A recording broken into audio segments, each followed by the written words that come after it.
advogado especializado em tecnologia, o Luiz Augusto Durso, ele é professor de Direito Digital e está aqui. Tá certo ou não tá certa essa multa, professor Durso? Nos ajude a entender. Alexandre de Moraes fez o papel correto com essa multa?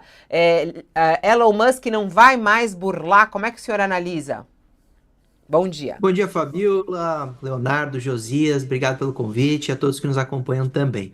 A sua pergunta não é tão simples, Fabiola, até porque essa multa vem em razão de uma conduta que a gente não sabe direito por que aconteceu, mas de fato gerou esse acesso que não deveria ter acontecido aos servidores do X. Para a gente deixar rapidamente bem claro, a Cloudflare é uma empresa que fica no meio do caminho da comunicação. Imagina que o seu computador é o primeiro caminho e o destino final é o servidor do X. Essa Cloudflare fica no meio e ela, então, recebe o IP da empresa. Então, aquele bloqueio que as operadoras de conexão tinham feito lá para os servidores do X, agora mudaram para o da Cloudflare, que é uma empresa que tem diversos clientes no Brasil. Isso geraria uma dificuldade muito grande de fazer o bloqueio do IP, porque se você bloquear o IP da Cloudflare, você vai bloquear inclusive o site do GovBR. Se isso foi proposital, né, pelo X Elon Musk, essa multa tá mais do que certa. Lembrando que essa multa ao X, né? Eu já me manifestei dizendo que eu não gosto muito dessa história de alcançar a Starlink, que é uma empresa distinta, mas ao X eu entendo que tá certo. Por quê? Porque a partir do momento que você tem uma decisão judicial que precisa ser cumprida e o Elon Musk começa a utilizar subterfúgios, alterações na rede para fazer com que ela volte, isso não é justo. Até porque, Fabiola, se essa multa hoje é injusta, no sentido da empresa ter feito uma alteração de provedores IP por uma questão de segurança, de atualização, de eficiência, até porque a Cloudflare é conhecida por isso, né, que ela deixa em cache, ela deixa armazenada próximo do usuário aquele dado para ele carregar mais rápido, eles deveriam recorrer. Então, tem a multa, fala, aqui está o recurso, e a razão de eu ter feito essa alteração é essa, e não simplesmente não aparecer na justiça brasileira, que tem sido uma conduta de Elon Musk. Então, a multa tem duas intenções, a meu ver. A primeira é para que desestimule a empresa a fazer alterações de provedores IP, porque senão toda semana ia ser essa guerra de o EX voltar a funcionar, os usuários terem acesso e aí o Supremo ir atrás de verificar, e a Anatel também, Mas, como fazer esses bloqueios. mas professor, não, só para entender, até a nossa manchete diz isso, né? Que a Anatel aponta uma intenção deliberada do X em descumprir uma ordem do Supremo. E acredito que foi diante dessa investigação e dessa informação que Alexandre de Moraes aplicou essa multa, né? Então fica claro e bem nítido de que Elon Musk realmente burlou fazendo essa tramóia aí para conseguir liberar o X. É isso, professor Durso? É claro isso? Que o resultado foi a burla do acesso, que o resultado foi o descumprimento da decisão judicial, isso é inegável. Agora, a gente tem dificuldade em entender a razão da alteração dos provedores. A Anatel se manifestou nesse sentido e essa interpretação da Anatel pode dar base para o Supremo decidir dessa forma. E como eu falei, que se Elon Musk ou X discordarem, bastaria recorrer trazendo a razão.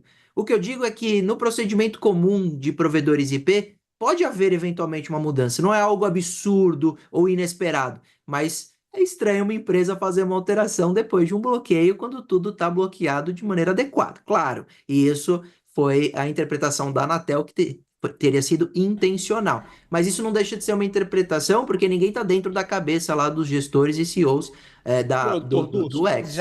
como o Já senhor abriu uma disse, brecha, então, né, doutor Durso? O senhor falou, pode como não ter sido intencional, eles podem vir com essa justificativa e tudo por água abaixo. Não, que é uma ação que não acontece automaticamente, isso é fato. Então a gente interpreta que é intencional porque a empresa quis fazer. Agora a minha interpretação não é se foi intencional ou não, é se isso foi para liberar o X no Brasil ou se foi uma questão de rotina que já estava previsto há algum tempo, mas quem vai ter que explicar isso é o X. Enquanto isso, a multa prevalece e ela, a meu ver, não é absurda pro X porque realmente houve uma alteração de provedores IP que causou o acesso. E aí, só para encerrar o raciocínio para ouvir o Josias. O primeiro pode ser que essa multa vem para inibir que isso aconteça toda semana, para ter mudança de provedores IP. Então, não pode acontecer, porque se tem o bloqueio e se for acontecer, que faça a comunicação Anatel e os recursos. E a segunda hipótese da multa é para exatamente punir e também fazer com que o ex volte a aparecer na justiça brasileira para recorrer dessa multa, mostrando que é um valor bem alto, que a justiça brasileira não vai aceitar esse tipo de afronta se a interpretação foi que foi proposital. Doutor Durso, o senhor diz, pode não ter sido intencional e tal. O resultado está aí, todo mundo viu. Reabriu-se o acesso ao X no Brasil, que estava bloqueado. Agora, o Elon Musk foi às redes sociais e fez lá uma postagem. Ele botou qualquer magia suficientemente avançada é indistinguível na tecnologia. Ele como que insinua, olha, teve uma mágica aí, não é? Então, é um personagem insidioso. O que eu lhe pergunto objetivamente aparentemente, aos poucos, em conta-gotas, o Alexandre de Moraes vai obtendo o que deseja. Bloqueou as contas bancárias da Starlink, da própria plataforma X, e arrestou, confiscou os 18 milhões de reais que o X devia à Justiça. Hoje, informa-se que alguns dos perfis que o Alexandre de Moraes tinha determinado fossem retirados do ar foram, de fato, suspensos. Se não todos, alguns. Começou a ser cumprida também esse pedaço, ou essa parte da decisão judicial. Não indicou ainda o representante no Brasil. Agora, o que eu queria lhe perguntar é como lidar com um personagem desse. Nesse jogo de Tom e Jerry, de gato e rato, quem perde mais? O que o Supremo precisa fazer para não sair dessa disputa com um personagem tão insidioso, desmoralizado? Quem perde mais, eu acredito que seja o usuário. O Supremo também teve bastante desgaste por essas iniciativas de Elon Musk, então ele conseguiu aí interferir bastante na política nacional, mesmo sendo um estrangeiro que não deveria ter esse tipo de atuação. Mas a notícia que foi dada pela Mônica Bergamo hoje na Folha de São Paulo, ela é boa, é uma notícia do dia, digamos assim, tá lá na capa do UOL também, que algumas decisões estão sendo cumpridas pelo X. Isso é um caminho importante, porque se o X recuar e começar a cumprir as decisões judiciais, o Twitter, o X, vai voltar para o Brasil. E isso é muito bom. Aí o usuário para de perder, porque ele pode voltar a usar. É claro que é um conflito grande, aí um choque, um litígio muito forte, mas a forma com que se faça que essas empresas não descumpram decisões judiciais são realmente essas multas elevadíssimas, e é muito interessante, porque olha que bacana, né? Hoje a gente pode falar que essa multa é alta, 5 milhões de reais por causa aí da mudança da utilização da Cloudflare. Mas é muito melhor você ter uma multa muito elevada do que o banimento da plataforma. Então, aqueles que criticaram dizendo, olha, baniu X, devia ter aplicado multas, mais uma vez o Supremo está em etapas. Começa com multas, depois agrava a multa até chegar em medidas mais gravosas. Então, eu vejo que no final dessa história, as coisas parecem estar encaminhando para um fim que é positivo, que seria o Elon Musk cumprir as decisões judiciais. Isso é inegável, qualquer jurista tem que dizer que tem que ser cumprido. Mesmo tendo debate sobre a origem dos inquéritos, isso precisa ser debatido de outra forma, e não simplesmente um empresário dizer não vou cumpri-las. Ele precisa cumprir as decisões judiciais. Então, com esse recuo, aparentemente, que foi dado pela Folha, da empresa X, me parece que nós temos uma luz de esperança para que o X volte a ser liberado e para que tenha, de maneira pacífica, harmoniosa, algum tipo de solução desse conflito que tem tido entre o judiciário brasileiro e o X e o Elon Musk. O doutor Durso, só mais uma questão. O senhor falou aí de ele cumprir algumas decisões judiciais. Entre elas, ele vai precisar apresentar um representante aqui no Brasil, né? Isso é um dos pontos principais também, né? Isso ele é obrigatório para poder voltar a funcionar, ou não? Sim, porque a decisão descumprida que gerou a suspensão não foi o banimento de usuário. A decisão descumprida que causou o banimento foi exatamente a decisão que a Fabiola se refere, você tem toda a razão, que é a representação legal no nosso país. Não sei se ele está articulando para ter segurança para apresentar esse representante legal. Na verdade, pouco importa. Ele tem obrigação por lei de apresentar esse representante legal para que as decisões judiciais sejam entregues e cumpridas. Então, são etapas. Ele já começou a cumprir decisões judiciais, o que me parece ser ótimo. Agora a gente vai para a segunda etapa, que é a necessidade da representação legal. Se ele não apresentar o representante legal, mas cumprir todas as decisões judiciais, aí a gente fica na expectativa de como o Supremo vai lidar com isso, porque mesmo tendo a obrigação legal, Nós temos várias empresas na internet que não têm essa representação legal, mas elas não precisam porque elas não têm problema com a justiça. Se o X apresentar alguém que receba as decisões judiciais, mesmo de maneira virtual, e cumpra, está parcialmente resolvido, me parece. Aí a gente vai debater a necessidade específica que pode ser revista, revogada, reconsiderada por o ministro Alexandre de Moraes da situação da suspensão por causa da representação legal. No fundo, Fabiola, o que a gente espera e quer? A gente quer que a plataforma cumpra as decisões judiciais. Essa é a expectativa. Se ela achar uma forma, como o Telegram achou há uns anos, de colocar alguém que receba essa comunicação e cumpra, a representação legal em si nem é tão importante se a gente analisar isso. Ela perde valor, porque é a ideia da representação legal, quando tirada por X e Elon Musk, era exatamente para não cumprir as decisões Existe. judiciais e não ter repercussão nacionalmente. Vamos lá, a gente. Não, vai, Camila. Não, eu ia É que já eu- me despedir dele, mas você quer fazer alguma pergunta? Não, é Vai uma lá. coisa bem rápida, já que ele tocou nesse ponto, né, doutor Urso, bom dia. É, se o X retorna ao Brasil e o Musk faz uma coisa que ele tem feito nos Estados Unidos, né, que é pegar postagens do Trump como candidato e começa a bombar essas postagens utilizando a sua própria conta, que tem claramente um algoritmo diferenciado, que distribui mais do que outras, né? Nos Estados Unidos, beleza, a legislação ok. No Brasil, isso, se ele fizer isso num período eleitoral em 2026, por exemplo, se ele pegar e começar a compartilhar postagens de cunho eleitoral de candidatos do grupo da qual ele faz parte, que ele concorda, que ele gosta, que ele tem relação, ele estaria cometendo crime eleitoral também, né?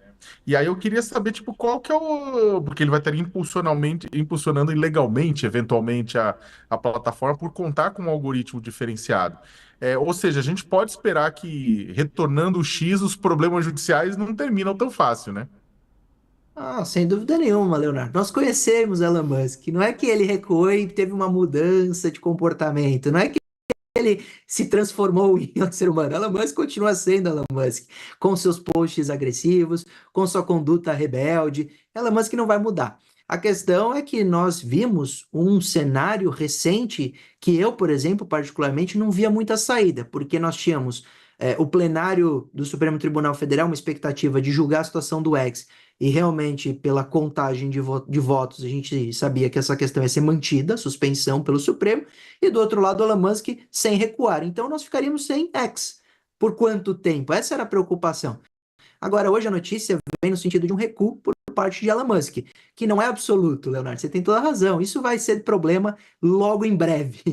A questão é que talvez ele, verificando que o Supremo foi realmente duro, chegando a ponto de banir a plataforma aqui por um tempo, para que se cumpra as decisões judiciais, talvez ele respeite mais a nossa jurisdição, competência e autonomia, como ele faz na União Europeia, como ele faz na Índia, como ele faz na Turquia, como ele faz em países que, mesmo discordando das decisões, ele cedeu. Me parece que ele está indo pelo mesmo caminho aqui, como ele fez no mundo inteiro. A União Europeia foi igualzinho. Para quem se recorda, em 2023, ele comprou uma briga com o ministro da União Europeia de Telecoms, disse que ia tirar o Twitter, eles ameaçaram banir e ele recuou.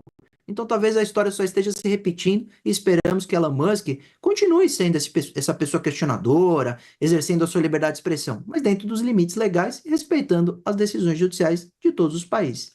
Você sabe que tem muita gente que pergunta aqui pra mim, doutor, só uma última muito rápida, e até o Sakamoto falou logo no começo do programa de hoje sobre quase que a impossibilidade de uma prisão de Elon Musk. Existe algum caminho jurídico para isso nas mãos de Alexandre de Moraes? Ele, a propósito, é réu hoje, né? Ele foi incluído no processo como réu pelo Alexandre de Moraes, né? Ele é investigado porque é um Investigado, inquérito, perdão. né? Exato. Elon Musk ele é investigado no inquérito do Supremo Tribunal Federal, no inquérito das fake news e milícias digitais. E, Fabiola, funciona assim. O magistrado, se houver elementos suficientes para uma prisão preventiva, temporária, ele poderia conceder esta prisão. Isso a lei faculta e autoriza o juiz decidir assim. Como o Elon Musk está fora do país, essa decisão judicial teria que ser encaminhada via Ministério de Comunicação, né, do exterior, para que se cumpra a carta rogatória. Então, os Estados Unidos teriam que cumprir essa decisão de prisão. Qual é a chance disso acontecer? É baixíssima. Mas a determinação de prisão pode existir. E aí o Elon Musk estaria impedido de pisar no nosso território, porque se acontecesse isso, ele poderia ter a sua prisão executada. A mesma coisa em qualquer outro país que o Brasil é signatário de acordos de cooperação jurídica internacional, poderiam cumprir essa prisão. Então Elon Musk teria um pouco de limitação de deslocamento pelo mundo. A mesma coisa aconteceu, por isso que é uma hipótese razoável, com o dono do Telegram. Foi preso na França. Então não é algo absurdo de se imaginar falar, não, é impossível isso acontecer. Não é. Agora é difícil ele ser preso enquanto estiver nos Estados Unidos, porque aí teria que ter a chancela da justiça por lá, como aconteceu mais ou menos no caso do Robinho aqui. Ele foi condenado na Itália e teve que ter chancela aqui no Brasil para ter sua execução E de o, e pena, o, de prisão. o Durov foi preso na França porque ele botou o pé lá, né, doutor Durso? Isso. É E isso. Exatamente. Ele aí, tinha um Doutor mandado de Durso. prisão lá, estava aí pendente, e capturaram ele ele. foi para a França. Aí ele foi preso. Mesma coisa, se ela tiver um mandado de prisão no Brasil e aparecer por aqui, ele podia ser preso. Perfeito. Doutor Durso, muito obrigada pela sua colaboração